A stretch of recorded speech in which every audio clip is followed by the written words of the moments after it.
السلام علیکم ڈاکٹر صاحب. وعلیکم السلام. کیسے مزاج ہیں آپ کے؟ الحمدللہ.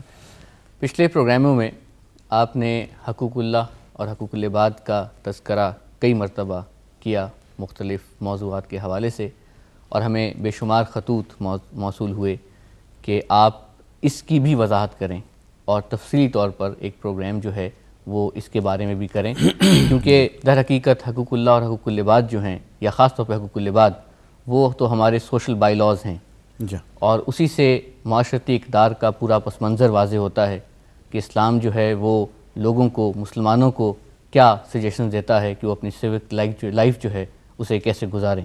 بسم اللہ الرحمن الرحیم. اصل میں دین دو ہی چیزوں کا نام ہے، ایک حقوق اللہ اور ایک حقوق العباد، یعنی اللہ کے حقوق اور بندوں کے حقوق. حقوق اللہ کو پھر آگے دو حصوں میں تقسیم کیا جاتا ہے، عقائد اور عبادات، اور حقوق العباد کو پھر دو حصوں میں تقسیم کیا جاتا ہے، اخلاق اور معاملات. اس اعتبار سے دیکھا جائے تو دین چار چیزوں کا نام بنتا ہے، عقائد، عبادات، اخلاق، معاملات. مگر ان چار چیزوں سے پہلے ایک اور چیز آ جاتی ہے جن کے بغیر عقائد تک ہم پہنچتے نہیں، اور وہ ہے آگے ہی علم. اچھا. اسی کہ جو چیز پہلے معلوم ہوگی، سمجھ میں آئے گی، تو کنوکشن بنے گی، یقین بنے گا، عقیدہ بنے گا، ایمان بنے گا. پہلے ایک چیز سمجھ میں آتی ہے، دل میں بیٹھتی ہے، تو پھر وہ یقین اور ایمان بن جاتی. تو ابتدا تو علم سے ہوتی ہے.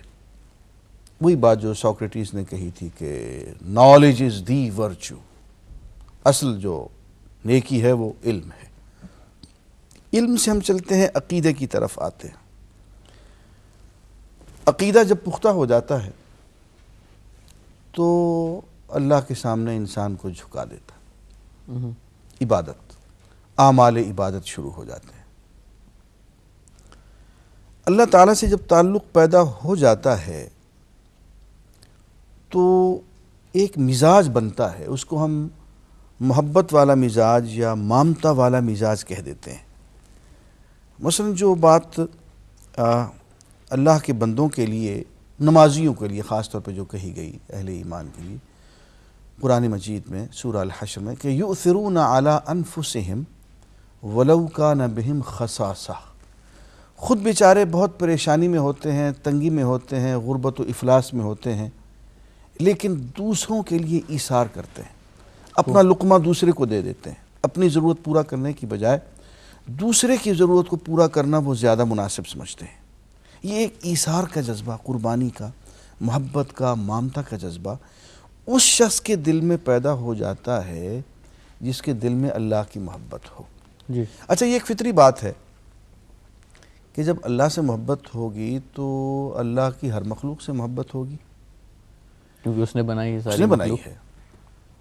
میری سمجھ میں یہ بات نہیں آتی ہے کہ ایک شخص اللہ کی محبت کا دعویٰ کرے اور اس کے دل میں اللہ کی مخلوق کی محبت نہ ہو.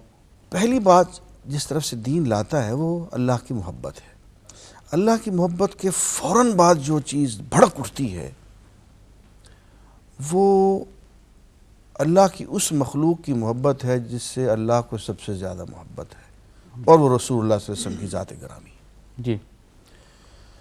بلکہ صحیح بات تو یہ ہے کہ اللہ کی محبت بھی صحیح معنوں میں حاصل نہیں ہوتی ہے جب تک کہ رسول اللہ کی محبت حاصل نہ ہو جائے. تو حقوق اللہ جو ہے اس میں سب سے پہلا اللہ کا حق جو ہے وہ تو یہ کہ اسے محبت کی جائے، اس لیے کہ محبت کے جذبات دینے والا وہی ہے، اور اس کی مینیفیسٹیشن یہ ہے کہ اس کی مخلوق سے محبت ہو جائے. اور وہ خود جو ہے رحمت کا سراپا ہے، رحمان ہے، رحیم ہے. اللہ تو ذاتی نام ہے، لیکن صفاتی ناموں میں جو سب سے ابھرا ہوا نام ہے وہ تو رحمان ہے، جی، رحیم ہے. بالکل. تو اللہ کی محبت جو ہے وہ حقوق اللہ میں سب سے ابھری ہوئی چیز ہے. اچھا، حتیٰ کہ عبادت جسے ہم کہتے ہیں نا، عبادت میں بھی دو چیزیں ہیں، ایک محبت اور ایک اطاعت. محبت اور اطاعت جب جمع ہو جاتی ہیں تو عبادت کہلاتی ہیں. کسی ذات کی اگر اس سے محبت تو ہو لیکن اطاعت نہ ہو تو عبادت نہیں ہوگی. اطاعت تو ہو لیکن نفرت سے ہو، منافقت کہلائے گی.